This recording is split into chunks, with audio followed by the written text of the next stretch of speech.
have that copy so you can look at it. I'll be going over it. It looks like this. It looks like this. So hopefully everyone has that. And yes, it does. This is Kevin Worling, your systems analyst, by the way. And both of those handouts, the PowerPoint presentation and the action plan, are available on our website where you registered for this webinar.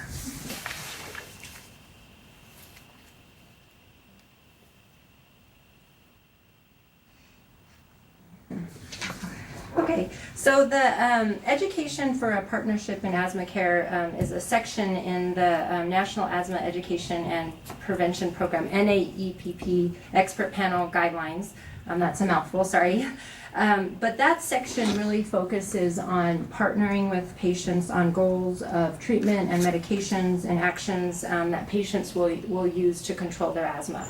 And a part of that is working with patients on getting a written asthma action plan, and this really affords a way for clinicians and patients to develop a plan and then have it written down on how they're going to directly self-manage their asthma at home and at school.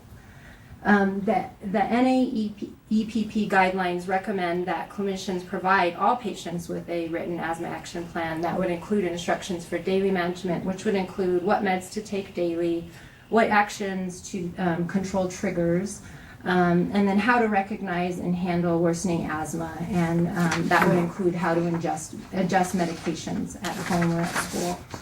And that could be based on signs and symptoms or also on peak flow measurements. It just depends on the clinician and the patient's preference for how what they're gonna do. And then what medications to take in response to those worsening signs. Also, the asthma action plan should include what symptoms and and emergency phone numbers and when to contact 911. I'll go into that a little bit more. The guidelines really recommend an asthma action plan for all patients, but they're really particularly recommended for patients who have moderate to severe persistent asthma, have a history of severe exacerbations, and also those with poorly controlled asthma. The guidelines discuss a lot of the evidence in support of asthma action plans. There was a large scientific review of 36 random controlled trials, and they compared interventions. They called it usual care and optimal care. All the interventions included education, but the optimal care included self-monitoring either by peak flow or symptoms, in addition to regular appointments with to review their plan with the provider, and then also a written asthma action plan. And the findings found that the optimal group had significant reduction in hospitalization, urgent care visits, emergency department visits, reduced work absences, and then also a decrease in nighttime asthma symptoms. Other studies, though, have found really no difference between those patients who had a written asthma action plan and those who didn't. But those, they said, those trials were small and the results were really inconsistent to really reach a conclusion. So overall, they found that that asthma action plans really help patients improve the control of their asthma, and particularly when it comes to managing asthma exacerbations. I also thought it was interesting, the guidelines mentioned that studies found that when they looked at if changes in medications were adjusted by a provider or adjusted by a patient, there really was no difference. So this suggests that it's safe and effective for patients to be making adjustments to their medications at home, which would be outlined in the asthma action plan. So I'll talk a little bit about how our New Mexico Asthma Action Plan was developed. So similar to a parent or a patient at home, it's really helpful for a school nurse to have a plan on how a student's going to be effectively monitored and managed for symptoms of asthma at school. So the New Mexico Asthma Action Plan came out of that need to provide comprehensive services to students with asthma in school. The asthma action plan at school serves as a school nurse's orders for medication. It gives parent authorization to administer medications at school, and it also serves as a school nurse's individual care plan for a student at school. Prior to the development of a standardized action plan, nurses were getting tons of different things at school. They were getting orders written on a prescription pad. They were looking at the prescription label itself on the inhaler. They were just getting a variety of things, so it wasn't standardized. So in 2003, APS received a CDC grant to develop infrastructure in our schools to support students with asthma. And one of the things we did was develop a standardized asthma action plan. The Department of Health found out we had this plan and they asked us to share it, and that plan got shared throughout the state. It started being used in clinics across the state, and then it's just really evolved. It's changed a lot. It was based on peak flow. It was based on symptoms.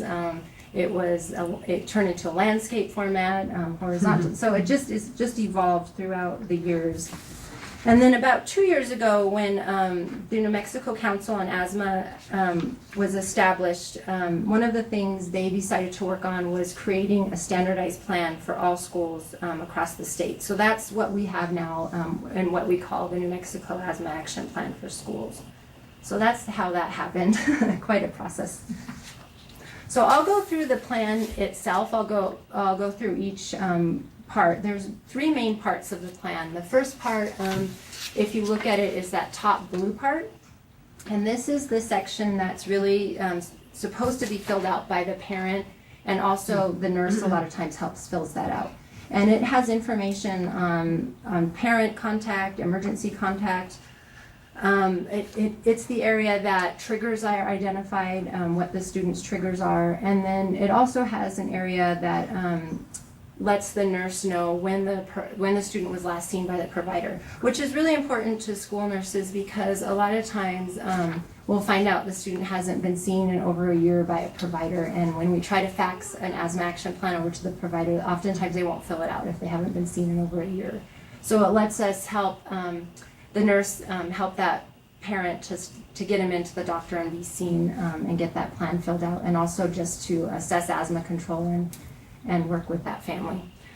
There's an area that says when the last flu shot was. A lot of our nurses are doing flu mist and flu shot clinics in their schools now, so that's helpful information. And then also another very important part is where the inhaler will be kept. So this gives the parents an opportunity to say what they think their student is capable of doing. Are they able to carry it themselves, or does it need to be in the health office? And then I'll actually go down to the bottom portion next. This is the part where the healthcare provider selects what they think the student is able to do. Are they able to carry and administer the medication themselves? Do they think that the inhaler needs to be kept in the health office and the nurse needs to help administer it? And then the provider signs off on it. So this is the part that's saying this is an order. This is giving permission for the nurse to administer medications at school. And then, sorry. Sorry, RuthAnn. So there would be no, so you think if parents pick one, physician will pick the same thing, or are we going by physician's recommendation and parents will follow? Because I was thinking there might be a discrepancy between what we put down here and what parents may decide, then how do you decide? Right, and that's one thing that I think the coalition, we had talked about updating this plan every 2 years, so it'll be coming up in a couple years. But I have heard feedback from providers on they want a lot of times school nurses to just select their option on that bottom part that the provider's actually supposed to select. So it's very helpful when that blue part is actually filled out prior to the provider filling it out, because then they sort of get that idea ahead of time. From parents. Yeah, and hopefully they match. Because what will happen too in schools is we'll get that order back and it'll be a 5th grader and it'll be checked off that they need to come to the health office and have the medication administered there. And then the parents will come back and say, no, I think they're okay, capable of doing this. So then the nurse has to send it back to the provider and get that straightened out. So I think this is something we should bring to Yeah. parents' attention Yeah. when we fill this out, because Yeah. I know I had noticed that. I thought it's Yeah. actually And our that- decision, but maybe we should discuss it Right. with parents. And we do ask sometimes if it's a 9, 10, 11-year-old kiddo who we're not quite sure what the best option is, we'll ask the parent and say, what do you think? As far as age, when do you think is kind of an appropriate age for a student to have their inhaler I think self-administer? probably around 4th or 5th grade, we're seeing more of them able to carry and self-administer appropriately. And what I encourage a lot of especially elementary school nurses to do is ask parents if they can have both, have the student carry and then also have one in the health office too as well. So then you have that safety net. If they didn't bring it to school one day, it's there as well too. So, but that would be something to look at with our coalition and discuss if that needs to be changed on this form when we revise it next. And then on the bottom as well is the square that's for the parent and parent guardian to sign off on. And this is actually a really important area for schools because schools don't, health information is protected in schools under FERPA. It's not protected, it's protected under HIPAA as well. This is a confusing area. But under FERPA, health documents are actually part of the educational record. So nurses adhere to the FERPA over HIPAA. So under FERPA, parents have to give permission for nurses to share health information and go back and forth. So this square is really important because it says in there that it's giving permission for the school nurse to maintain contact with the provider. So it's really important. Also, this square gives permission for students to participate in any asthma education that's going on in the school. So I think that's a cool thing too. And then the school nurse signs off in this square as well that they've reviewed the orders here. Also on the very bottom, this might not be important to people, but it's important to school nurses that this is actually our individualized healthcare plan for the student. So they don't need to create a whole nother plan for the student. This serves as their plan in school, which nurses really like. And then the middle part is organized by the zones, so the green, yellow, and red zones. The green zone, what's important for school nurses here is that this is where the provider will write if they're on any controller medicines at home. So if school nurses are noticing that the student may be out of control, this would be one thing they could look at right away. Are they on a controller medicine at all? So that's important. And then also would be where the order would be written for pre-medicating before exercise. So that's another important area as well. In the yellow zone, this is where we would be starting to see symptoms of asthma, and the order would be written for albuterol here. And then in the red zone, the emergency zone, we would be calling 911. And I think this zone is really important for our school nurses because in the past, when we didn't have asthma action plans, we just got that order 2 to 4 puffs of albuterol.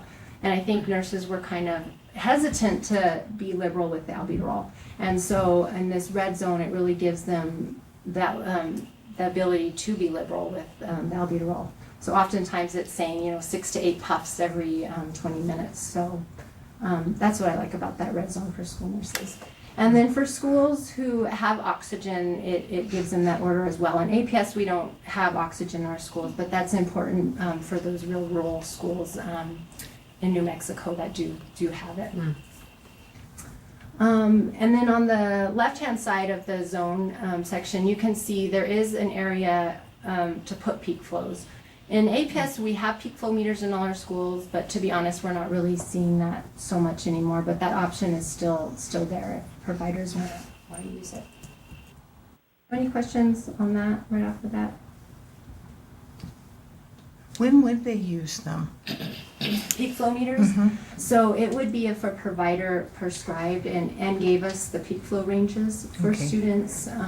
Some of our nurses too, we teach open airways curriculum in our elementary schools, and part of that curriculum includes a section on peak flow meters, and nurses will work with them on using it, and they can establish those ranges, but if they do, then they contact the provider and let them know too as well. But it's very infrequent now. They're just not using them very much Yeah, anymore. I think that was that's part of the reason why there's kind of been a movement away from that is people aren't very consistent about checking their peak flows regularly, and so especially in kids where their peak flows change as they grow and get bigger, it's hard to know what your baseline is if you never check it and you only check it when you're sick. But we do use it. Like I saw a young lady the other day in clinic who was using her inhaler, her albuterol inhaler, 6 or 7 times a day for relief of symptoms, and she had normal spirometry. So there's something else going on. And she is on a daily controller medicine. So we dug out a peak flow meter and set zones for her so we can try and get a better idea of, and also helping her to recognize when she is thinking it's her asthma, is it really her asthma, or is she maybe feeling anxious, or is there something else going on? Or the albuterol is Right. making her Yeah, or is anxious. so much albuterol making her feel real jittery and anxious too? So. And I think I've seen it successfully used in schools too, when you have those kids, like those little kinder or first grade kids who just aren't aware of their body yet. And it's helpful in those cases to start using a peak flow so they know when they're having problems and can kind of start identifying with those symptoms. And then kids can cheat too on peak flow. Oh, yeah. That is a big one. That's the other issue. I have a question for you. So if they go to school and you know they have asthma, but they don't have an asthma action plan, then what do? I was looking at some state statistics back in 2007 to 9. The average number of children that had an asthma action plan was like under 50%. So I'm just curious, you've got a great tool. What do you do? So we have a state law actually where we can't take away a student's emergency medication. So if a student comes, we find out a student has an inhaler, of course we're not going to take that away, that's theirs. But school nurses will start working to start case managing to get those plans in place. Does that student need to be hooked up with a provider? Okay. Does the school nurse just need to help facilitate when getting that plan from the provider? So we've actually, I think our rate of an action plan has gone up significantly. Oh, good. Yeah. And I know that a lot of the clinics have blank copies of this available. So kind of at this time of year, everybody's offering to fill it out, so to make sure that they have it. Right. A question I had for you is, how do you handle it when? Because sometimes I get this in clinic where the student will tell me that, and I hate to villainize one particular member of the faculty at elementary schools, but they'll say like the PE coach tells me, no, I don't need to take my albuterol before PE, or I'm just kind of faking it. Is there anything we can do to help kind of facilitate making sure they're getting their pre-treatment albuterol Right. so they can participate in PE? Definitely. I think probably the best way to go about that is to connect with the school nurse and then have the school nurse work with that coach. And then it is hard in schools for that pre-medication before exercise. It takes a lot of work on the nurse's end to get that in the schedule. It can and must be done, but I think just connecting with the nurse and maybe reiterating how important that is so they can get that schedule in place. And work with that PE coach. Could they even use this? Because that's one of the printed triggers. Yes, yeah, definitely. This provides backup. Sometimes we'll write a little note saying, please, blah, blah, blah. It's stressing the importance of exercise and well-being and asthma too. If the kid's a little bit overweight or something, that can actually help their asthma to get better if they're getting regular exercise and lose a little weight. Right. And we do have some good, they're not required education programs, but the coaches clipboard program for coaches that nurses can encourage their PE staff to go and view and look at, which is a great program that is really geared toward exercise-induced asthma. But just to clarify again, the nurse doesn't have to administer, right, the medication. So patients should be able to do it before the PE. So we don't have to wait for the nurse, right? Right. No, Okay. So no, we were just talking about this specifically for Right. those who can. Okay. A lot of times though in elementary, there's so little they Sure, need to sure. get that plan in place and monitor it. And how is it handled at school? Because I know that there's a shortage of school nurses. And so there's a lot of schools where you have one nurse who's covering several different schools. How is that handled if it's a day when the nurse doesn't happen to be present at school that day? Yeah, good question. In APS, we're fortunate enough, we have a health assistant at every school. So inhalers and medications are delegated to the health assistant. And we've worked really hard in our district to develop a good delegation program, so with skills checklists and to make sure those tasks are delegated appropriately and in a safe manner.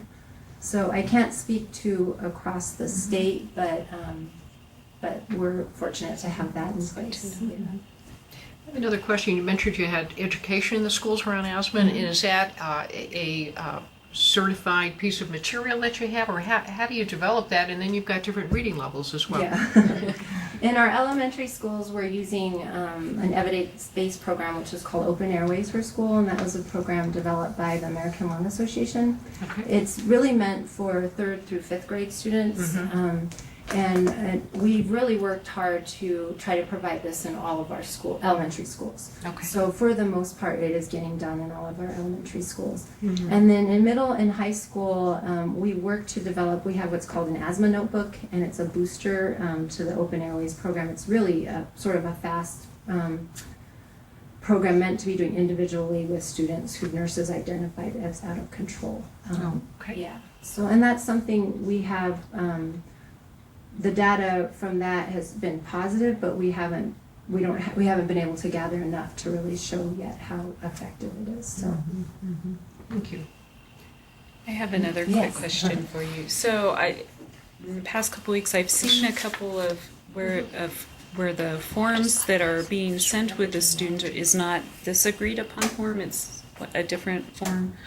And a couple were from charter schools, a couple were from school districts outside of Albuquerque. Is this form acceptable statewide, or should we still fill out the other form too? Or we had a little debating about that in clinic because, Right. So this form is actually, it's in the the New Mexico School Health Manual, Okay. which all school nurses follow. So it's really meant to be used throughout our state, and of course we can't enforce that. And I tell school nurses, if you receive an action plan and it's not our action plan, it's still an action plan, so try to work with what you get. But for the most part in Albuquerque, we are getting this plan. But it is accessible across the state to all of our schools and school nurses. That was the question I was going to ask them, if I can follow up. That was if parents or outside people can access a site. I think you mentioned it to me that there is a site where they can go and print off the asthma action plan so they could bring it to their provider. Yes, so for APS, it's on our website. It's the aps.edu. You have to go into the nursing department. There's a click departments and then nursing, and then we have a section for forms, and it's up there for all the public. It's also accessible to our school nurses and to anybody actually, because the New Mexico School Health Manual is open to the public as well, where this form could be found as well.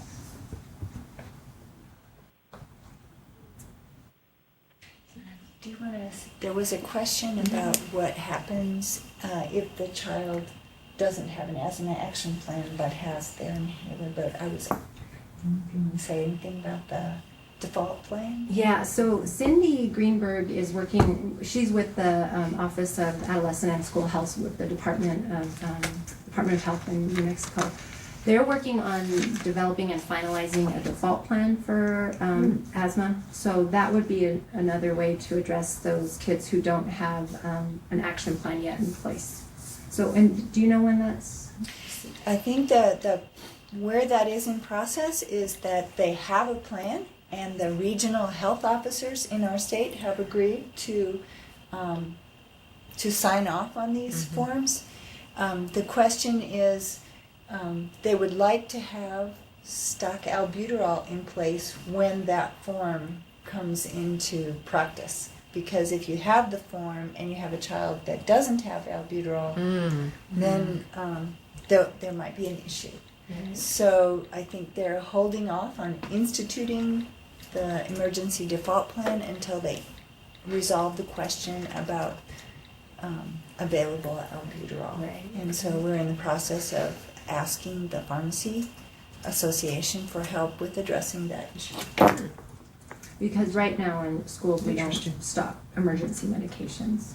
So basically, if a student comes, even if they have the asthma action plan filled out, but they they're, like say, they're carrying their albuterol and they forget it that day, and there's not an extra one at the school nurse office, they're kind of out of luck, and you have to either call a parent or 911 depending on what's happening. Right. Which in Albuquerque, you know, that's not a huge issue, but in the rural areas, that is a really, the time that EMS could get there is a really huge issue. So these are things we're talking about. Yeah, I remember in one of our presentations, I'm not sure where we were, Kathy, but one of the nurses mentioned that some of the students come to school with these inhalers that have been purchased in Mexico. So they cannot administer that too, remember? So again, if there is a default plan in place, at least they can use their own if they cannot use what doesn't have any label or any. That was very interesting. Yes. We may be asking all of you for support when we pursue that. Does anybody else have questions? So, sorry, we've been sort of asking all the questions. Does anybody else, any of you all out there in Cyberland have any questions? Hi, RuthAnn. Michael Lentz at ABQ Health Partners. Hi, Michael. Hello? Hi there. Sorry, I'm not loud. Can you hear us? Yes, I do. I'm not sure if you have the one that we developed for ABQ Health Partners, but the one question, and this is designed off of the form from the state, but the one question I have, and I'm never sure, student is to notify designated school health personnel after inhaler use at school. So I do let children at 10, 11, 12 carry an inhaler if the parents are okay with that. But I'm never sure whether to check that part of it because I'm not sure how onerous it is to let someone know. And so do you expect all kids at APS, even through teenage years, to let someone know that they're using the inhaler or not? Or what's your opinion? To be honest, in middle and high school, that is not happening. When usually middle or high schooler, they're kind of managing that all on their own. It would be ideal if they would, because then the school nurse would get an idea, are they using it too much? Are they out of control? So that, I think even if that is checked in middle and high school, that's not being followed through. It's not going to happen. Yeah. It's really hard.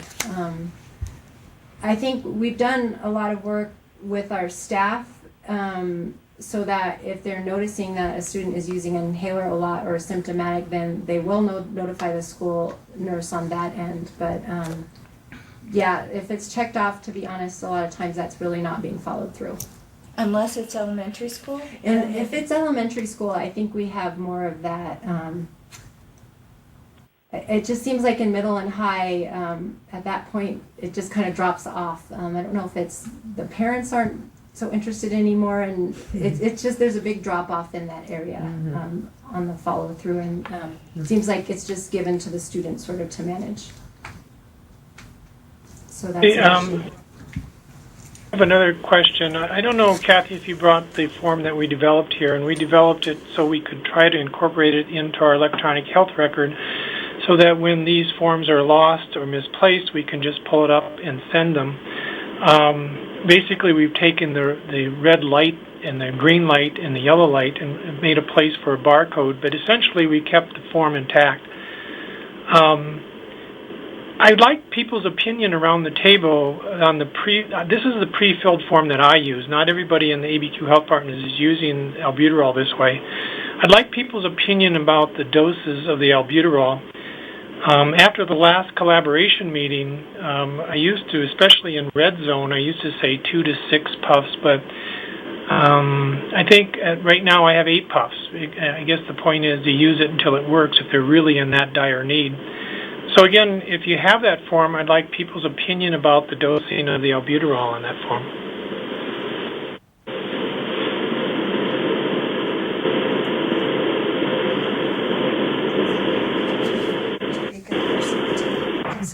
I was actually going to see what it is we put in Oh, these. right. Oh, okay. I was waiting for. Sorry, Michael. That was actually the next thing I was gonna go on to was discussing the electronic versions of the asthma action plan. Both Press and ABQ partners have ABQ Health Partners have taken our statewide asthma action plan and incorporated it into an electronic version. Press has put it into their electronic medical record, actually. So this is we did upload your ABQ's Health Partners version. So, and like you said, yes, the basic change was that the stoplight was gone, but, and then it's pre-filled for the doses. So, and I think your question was actually about a dose of albuterol in the emergency section. Correct? How many puffs and Right. frequency? And don't the asthma guidelines for pediatrics say up to 24 puffs in an hour, right? For Correct. Yeah, so 6 to 8 puffs is about equivalent to 2.5 milligram neb. So I certainly think this is in the appropriate range for the red zone. I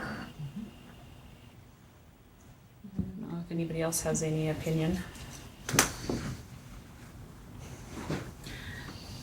I like what he said, until it works. Yeah, and that's the other thing, just until it works. Hopefully they're using it correctly. Yes. Right. Are there some people online from After Hours Pediatrics who are urgent care? Oh, that's interesting. Is that, do you have any comments? I'm sorry, can you repeat the question from After Hours? Oh, sure. We're talking about the asthma action plan that Michael Lenz is using in his clinic, and he put it up. Can you see that where you are? Yes, we can see it. Oh, okay. And so he was asking for input on feedback from people on the number of puffs in the red zone.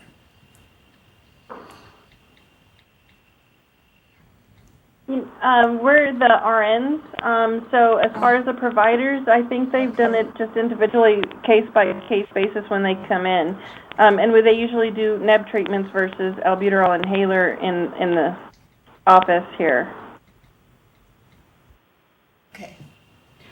I know when we have children in the hospital and we're discharging them home on, albuterol for a few days while their exacerbation resolves, we also use 6 to 8 puffs usually for a few days and then have them gradually decrease both the dose and the frequency. So I think this is great.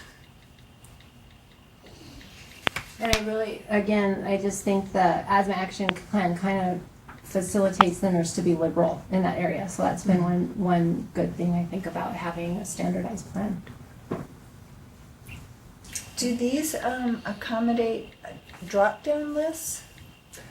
So I believe how they're working at Press is they're part of the electronic medical record. So when the provider's filling it out, it actually has drop downs, and it's Press's looks very different from the our standardized plan. It has all the same information, but it looks different because they're only putting in the plan what the provider selects in the drop downs.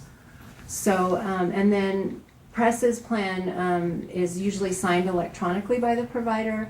One of the issues we were having last year with Press's plan was it was being signed by the RN because the RN was the one filling out these forms. So we've had to work with Press on getting them signed by the provider. So that's been one issue. And then with ABQ Health Partners, it's new this year, so it'll be interesting to see. I perceive it as being well received, but it'll be interesting to see the feedback on that.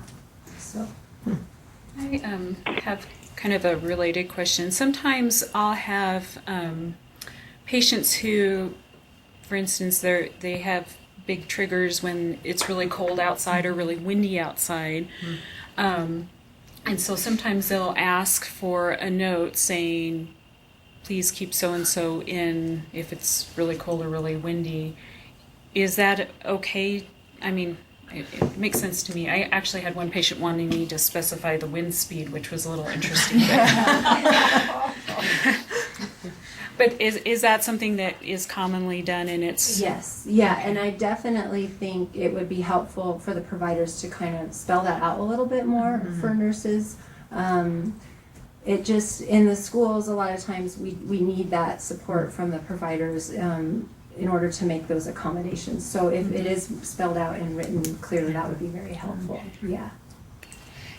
And I remember that if other systems want to do this, that Cindy had said if you contact her, she will work with you on the drop-down list to make it easy in your system. Yes, and that was something I think we need to work on as we go forward with making changes to the asthma action plan, is looking at ways to make it more electronic for those people who want it. So, and Cindy had discussed, Cindy Greenberg with the School and Adolescent Health had discussed making a version that was fillable or did contain drop-down lists, but there's issues with that as well too. But I think that's something, that will be something we need to look at more as we revise it. Well, one of the main barriers would be the individual clinic's formularies, right? Right, So right. Cindy felt that the Division of Adolescent and School Health probably couldn't do an online version that people could go to because you might not have those. Right. It could Or you'd have to put everything. Right.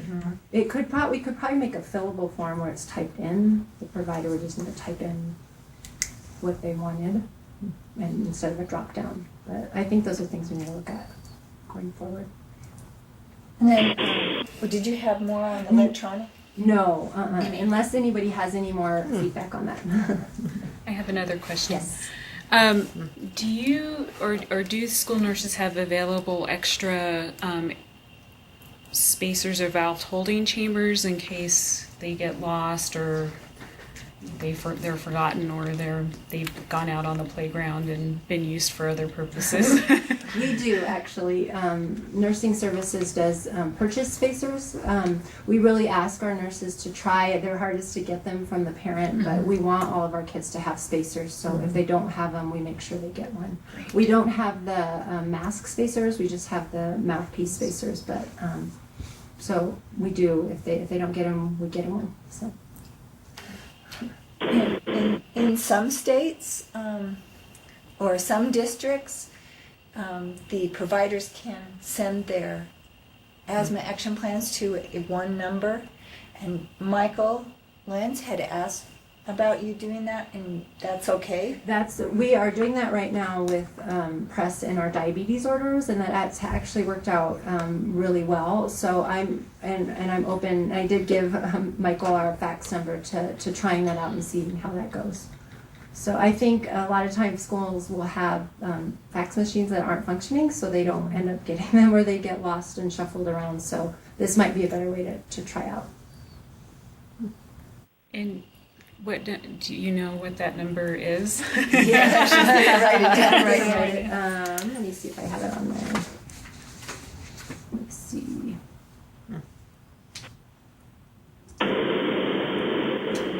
Oh, they changed our fax number. Can I email it to you? Sure. Okay. I just have a question. What about students getting electronic forms, their own? I mean, because now we're talking about all the, mobile technology and so forth. It seems like a lot of paper gets lost. Just curious if you've thought about that. Of course, you'd have to have some kind of secure, I guess, transmission. So you mean, They get their asthma action plan, they can get electronically yeah. on the phone, for example, or, mobile technology. I'm just curious if I mean, you've you thought can about print that off as of opposed these to... phones That now. would be cool. I'm sorry? You can print off of the phones sometimes and the tablets. Yeah, I think and I'm getting thinking into the nurse is the issue, right? Because the nurse is the issue, but even if the student had it on hand, for example, could they not share that? She said that anybody can get this off of the web. But I think she's saying the student could come in and, if there wasn't one on file, could show a electronic copy of the action plan. Correct. For the nurse. Oh, I see. Couldn't you have something like that or show? I mean, I go to the airport and they scan my airplane ticket. Yeah, so I'm thinking, why not? They could even have it in Right. mobile technology, and you don't have to worry about faxing and paper transmission, that kind of stuff. Right. That would be cool. So just an idea. Yeah. Good idea.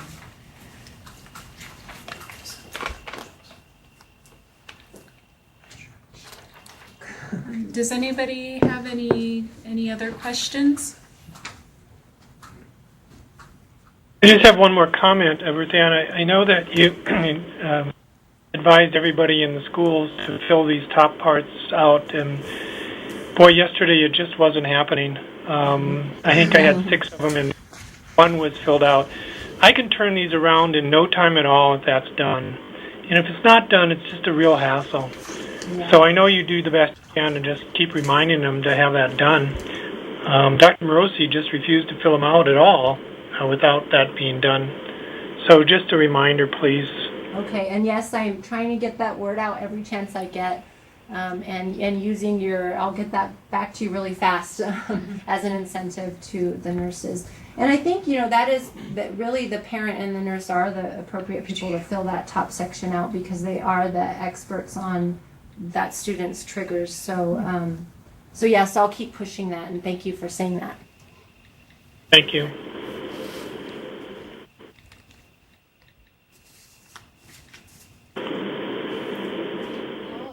If there aren't any other questions or comments, thank you very much, RuthAnn. That was really informative. And next month, September, is all about smoking and smoking cessation. So Cool. we'll learn about that. And thank you all for attending today. Please also. And I have one. Uh-huh. I have one more question that doesn't pertain to this. Can I ask it, please? Of course. It's quick, I promise. Sure. Is it about asthma? Usual scenario, a 16-year-old with a peanut allergy that was diagnosed a long time ago, less than 5 years of age. Don't think it was anaphylaxis. What is the mother to do now besides avoid peanuts? I've gotten a lot of information from the labs, Quest labs, that now you don't need to do scratch tests. We can do blood tests for all these allergies. With this scenario, a 16-year-old, history of peanut allergy, not sure, can I just draw a blood test, or do I need to do anything more? What are people's opinion on that? And how are the blood tests coming to check for allergies versus the scratch test that they do and all that? Well, I think RAS testing, especially for food, can be a little bit difficult in that if you have a significant reaction on the blood test, then usually that correlates pretty well with a true food allergy. Where it gets difficult is where you have like a class 1 or class 2 response where there's maybe a mild reaction from the blood test, but the patient doesn't necessarily have a reaction. So that can be a little difficult to know what to do there. I'm not sure. I'd have to ask our allergist as far as if she considers that acceptable or if she recommends scratch testing. And then I guess my other question would be, does this child need an EpiPen or not? She has one. She has one. Good. The usual scenario is that they run out of date before she uses them now. Yeah. So it's just unclear. And if I did a blood test and it was down the line normal, is that reassuring? I think that's reassuring. I think then if the family really, really wants to know, then you probably need to refer for scratch testing. So I ultimately would have to refer rather than... I think the labs are pushing... At least Quest Labs sent me a bunch of stuff that I can do allergy testing in my office. So... I tell you what, let me check into that and I'll get back to you on it. I appreciate it very much. Yeah, Michael, we do sometimes we do a very generalized RAS, especially for our research projects, like 10, 20 different things, some of them soy and milk and, all kind of things, and or like eggs. And the RAS result comes back positive with a high level of antibodies, but patient does not have any symptoms whatsoever. They have eggs every day or they have milk and without any problem. So we have to be cautious as how to interpret the result of RAS, because it can be it shows that body has been exposed to it. But it doesn't necessarily mean that we would have a full-blown anaphylaxis reaction or any reaction whatsoever. So most of the time it is used as confirmation. Yeah. rather than diagnosis. But someone who had problems at the age of 15, now 16 years old, and if blood result doesn't show any antibodies, that would be a tricky one. That makes sense. And, I've always been taught by Dr. Morosi that it's not just drawing the blood test, it's the interpretation of the blood test. So just was wondering if there's anything new and improved out there. But that makes sense. Thank I you. think the best thing would be a supervised exposure to allergen. I was thinking. If you want to be risky. I know.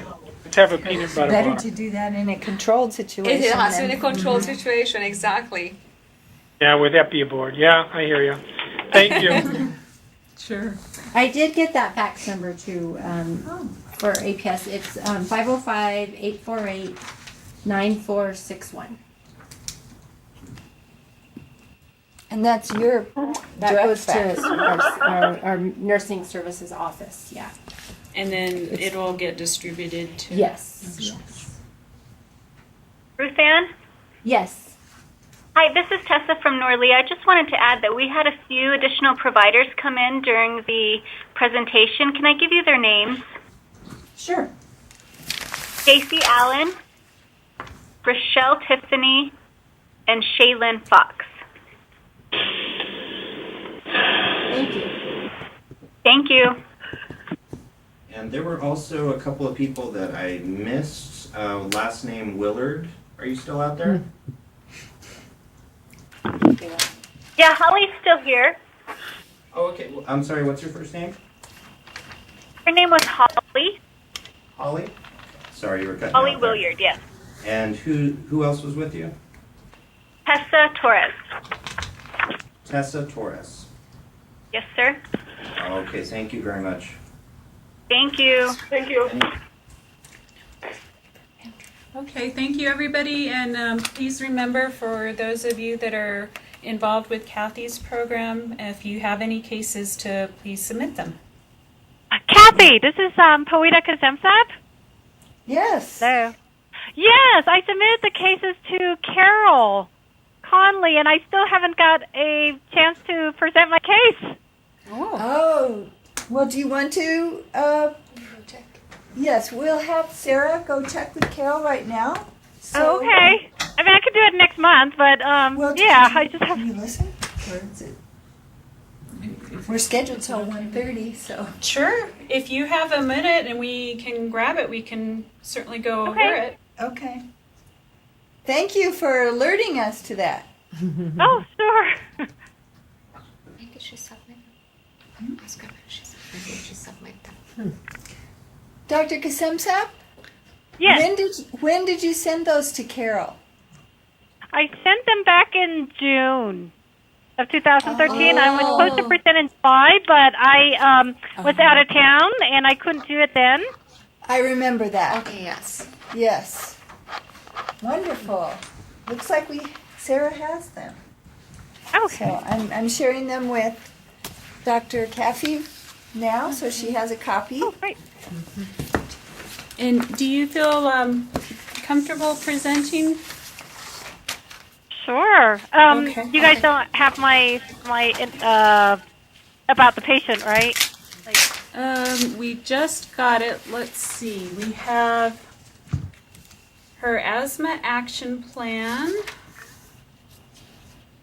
and spirometry. Okay. Are we looking for 2 cases or just one? And that looks like There's 2. Yes. There's 2? There's 2. Okay, so we have 2 different. Let's see. I'm just trying to get the paperwork with the right Okay. kiddos here. But unfortunately, we don't have the consultation form filled out that gives kind of the background history. All I have are the Okay. action plan and the spirometry. Oh, okay. So do I need to do that? Should I Could you save read it for that? next time? Do I have to resend that? Maybe we should save it for next time, and we will try and see if we can locate those forms first, and then if we can't find them, someone will contact you and ask you to fill them out again. But I'm sure they're here. We just have to locate them. Alrighty then. I will wait until next month. Time. Sounds Okay, great. and that's September 11th. September 11th. Okay. On, Thank you. 9/11. Yeah. Thank you all. Thank you. Thank you. Thank you. Oh, shucks, I didn't.